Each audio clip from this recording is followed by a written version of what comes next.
kamu diizinkan sama Allah. Ketika hatinya mulai condong kemana, dibalikin lagi. Masalahnya sering ya begitulah manusia.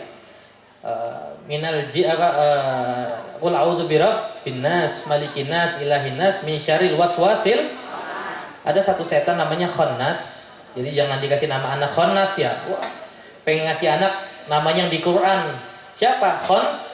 Khannas itu nama setan. Ya, Khannas itu nama setan yang kerjaannya bisik-bisik di dalam hati manusia, was-was. Nah, ketika Khannas ini mulai berbicara dalam hati manusia masing-masing, balikin lagi. Ingat, kamu adalah hamba yang lemah. Kamu adalah orang yang tidak punya apa-apa. Semuanya dari Allah, kembalinya pun ke Allah. Bib, saya nyumbang. Dia nyumbang, kita nyumbang ke dia. Karena dianya didatangkan sama Allah. Kita harus punya pikiran seperti itu. Jadi jangan sampai merasa kita ngasih, kita yang di atas. Jangan.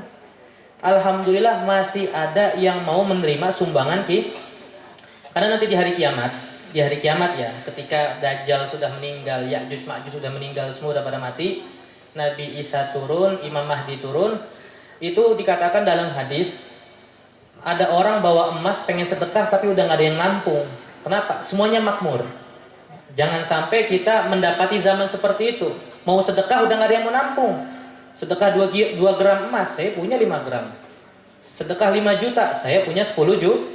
Nah, nanti zamannya Imam Mahdi, zamannya Nabi Isa, di akhir zaman sebelum kiamat kubro, bakal terjadi seperti itu. Orang bawa uang untuk sedekah tapi tidak ada yang Kalau sekarang, wah, dicegat di jalan.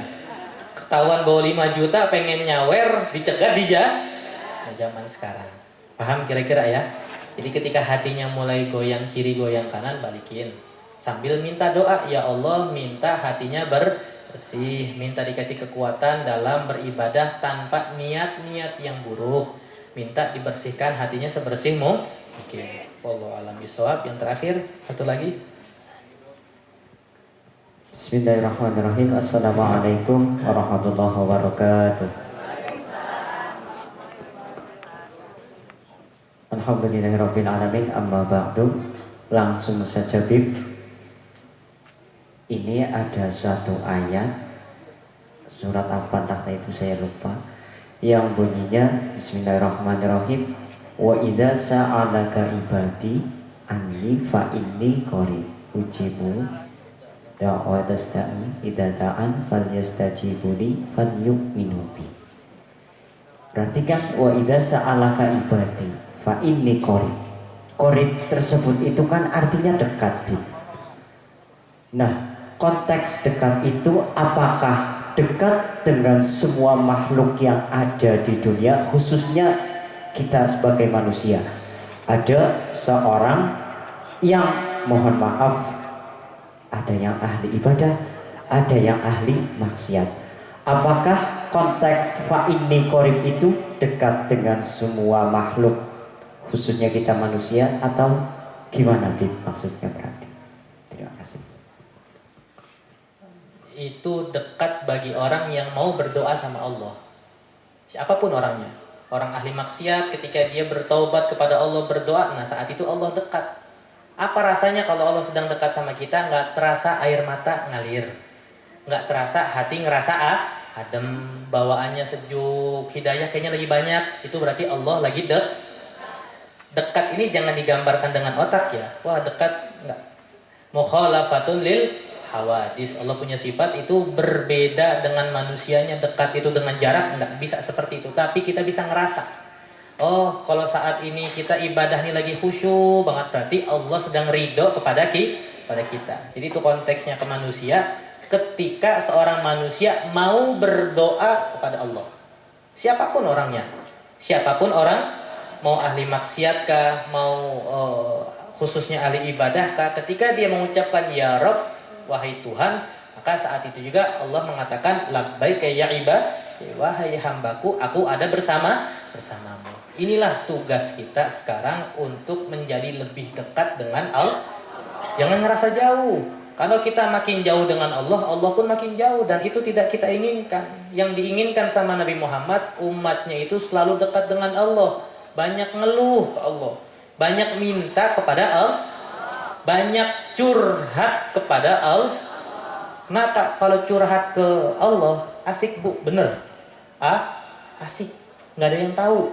Tapi kalau ibu-ibu curhat ke ibu-ibu pengajian, bocor. Bener, pasti bocor.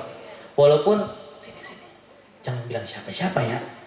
Dengan kalimat jangan bilang siapa-siapa. Oh iya si Anu begini minjem duit tadi malam. Oh iya.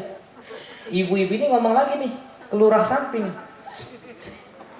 Jangan bilang siapa-siapa ya. Dua kampung tahu dengan kalimat jangan bilang siapa-siapa. Bocor enggak? Walaupun bocor halus ya kayak bantu bles tapi bocor. Tetap Tapi kalau kita curhat sama Allah, ya Allah, anak pengen sekolah, belum ada rezekinya, tolong kasih hamba rezeki. Enak seperti itu. Nggak ada malaikat rokib atid bocorin ke rokib sebelah gitu. Si Anu minta ini. Nggak ada rokib atid begitu bu. Si Anu minta ini semalam. Nggak ada bocoran begitu. Makin banyak yang kita curhatkan kepada Allah, Allah makin memperhatikan kepada kita.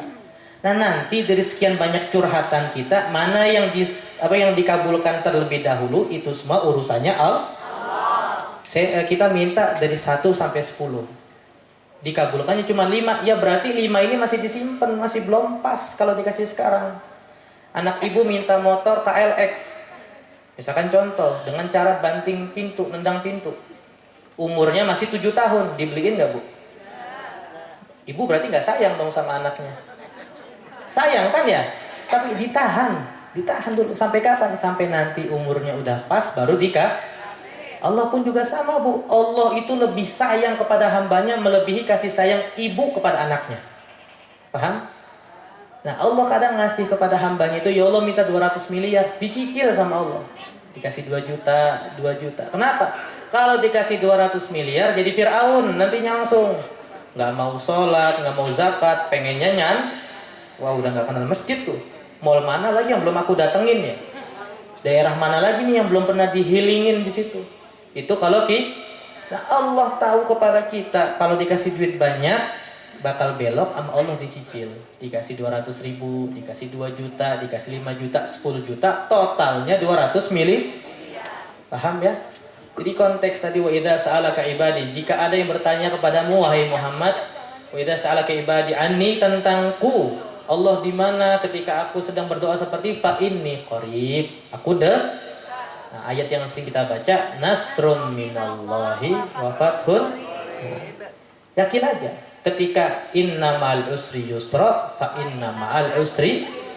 Ketika Allah memberikan satu ujian kepada kita, yakinin solusinya ada 2. Ketika Allah memberikan musibah kita kepada kita satu, Allah akan memberikan nikmat kepada kita 2. Masalahnya anak baru sehat, ini udah begini. Ketika makin banyak musibah, makin banyak solusi yang akan datang, asalkan sabar. Nasrun minallahi wa fathun. Paham kira-kira bu? Jangan terburu-buru. Al-istijal minasyaitan. Terburu-buru itu datangnya daripada setan. Masalahnya Beb, saya udah kerja lama tapi kok belum sukses. Ingat, sebagai penutup, doa itu ada 3. Ada yang doa minta langsung dikasih. Itu tingkatin wali di situ. Minta ya Allah, minta 100 juta, buka sejadah 100 juta, itu wali. Kalau kita belum ada yang begitu tuh. Ya, dan wali minta 100 juta bukan buat pribadinya, tapi dibagikan kepada fakir miskin. Wali mah udah bersih hatinya daripada dunia. Nah, yang kedua, dikasih sama Allah tapi ditunda. Seperti tadi, anak 7 tahun minta motor, ditunda. Sampai umurnya cukup baru sama seperti itu. Yang terakhir, yang ketiga, selama hidup di dunia nggak pernah dikabulin. Ya Allah pengen jadi konglomerat, pengen jadi crazy rich di Sidamukti, bener-bener kaya mentereng, cincinnya 18. Kalau jalan begini terus, pengen tapi nggak kesampean. Cincinnya pakai tanah liat akhirnya bikinnya di situ, nggak kesampean. Tapi doa setiap hari, ya Allah pengen kaya, ya Allah pengen ini, nggak pernah dikabul sama Allah. Nanti di hari kiamat bu, di hari kiamat ketika orang ini udah meninggal dunia, Allah kasih semua doa-doa yang gak pernah dikabulkan. Sampai-sampai orang itu mengatakan dalam hadis, ya Allah kalau tahu besarnya pahala yang begini, kalau bisa pas hidup di dunia semua doa gak ada yang dikabulin. Kenapa? Saking besarnya pahala orang yang doa tapi tidak dikabulkan oleh Allah. Besar pahalanya bu. Jadi silahkan yang mau ngambil pahala sekarang, ambil deh. Tapi meninggal kita masih mau lama. Pahala mana? Nanti ibu-ibu yang mau ngambil pahala maulidan malam hari ini silahkan. Kalau anak belum mau, nanti aja pahalanya nanti masih kurang, masih banyak dosa-dosa kita, masih banyak kekurangan kita. Udah selesai semua ya? Kita kasih 2 oleh-oleh di sini. Yang pertama, khusus untuk bapak-bapak, kalau misalkan lagi Jumatan atau lagi hadir maulid, pengajian atau apapun itu, atau ibu-ibu juga sama, tangannya jangan seperti ini ya. Kalau lagi bingung lagi apa begini gitu, jangan ya.